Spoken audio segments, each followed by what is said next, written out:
Hello, আসসালামু আলাইকুম। ফারজানা ইসলাম রিমি চলে আসলাম আপনাদের সাথে একটা সুস্বাদু রেসিপি নিয়ে। ফালুদা। এই গরমে সবারই ফালুদা কম বেশি পছন্দ। আমার তো খুবই পছন্দ। যাই হোক, চটজলদি কীভাবে ফালুদা তৈরি করা যায় সেটা আজকে আপনাদের সাথে একটু শেয়ার করব। আর আমি এখানে আপনার জেলোডিন তৈরি করে নিয়েছি। এটা আপনাদের দেখানো হয়নি, আমার সময় স্বল্পতার কারণে আমি একটু আগেই করে ফেলেছিলাম।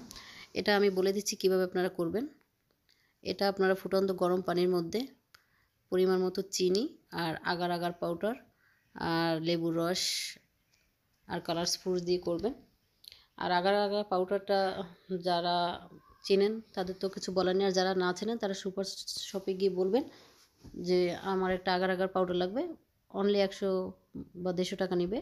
ওটা কিনে নিয়ে এসে একটা পাউডার মিক্সড করে নেবেন, তাহলে খুব সুন্দর এরকম স্টিলি জেলোডিন আপনারা তৈরি করতে পারবেন। আর যাদের কাছে এটা ঝামেলা মনে হবে তারা আপনার সুপার শপে রেডিমেড জেলোডিন কিনতে পাওয়া যায়, ওটা এনেই করে নেবেন। আমি এখানে রেড কালার, অরেঞ্জ কালার আর গ্রিন কালার নিয়েছি। আপনারা আপনাদের পছন্দ মতো কালার অ্যাড করতে পারেন, যার যেটা ভালো লাগে। আমার কাছে এই কালারগুলো বেস্ট মনে হয়েছে, তাই আমি এই কালারগুলো নিয়েছি।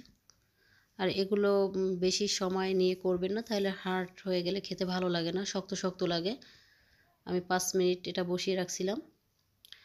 আর সঙ্গে আমি এখানে ফ্রুটস নিয়েছি 3 আইটেমের।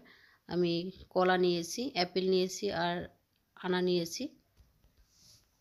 আপনারা আপনাদের পছন্দ মতো ফ্রুটস নেবেন।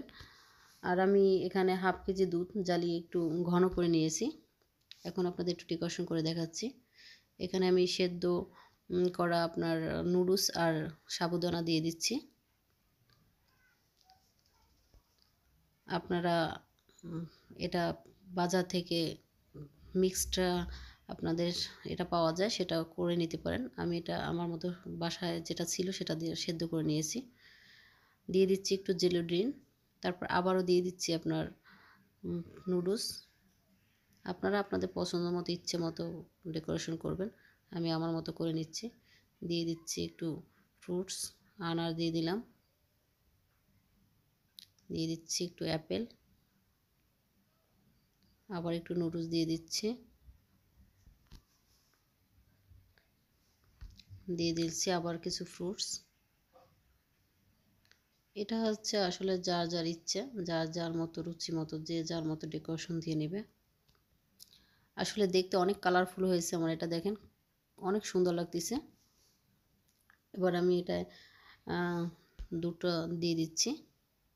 দুটো দেওয়ার কারণে দেখেন আরও বেশি সুন্দর লাগতেছে। আর এটা খেতে কিন্তু আসলে অনেক টেস্ট লাগে। আর আসলে বাসায় তৈরি করা মানে তো আসলে অনেক সুন্দর, অনেক হেলদি। যাই হোক, এবার আমি আইসক্রিম দিয়ে এটা সার্ভ করে দিলাম। তো যাই হোক, আমার ফালুদা যদি ভালো লাগে তাহলে অবশ্যই এটা লাইক দিবেন। ভালো থাকবেন, সুস্থ থাকবেন। আল্লাহ হাফেজ।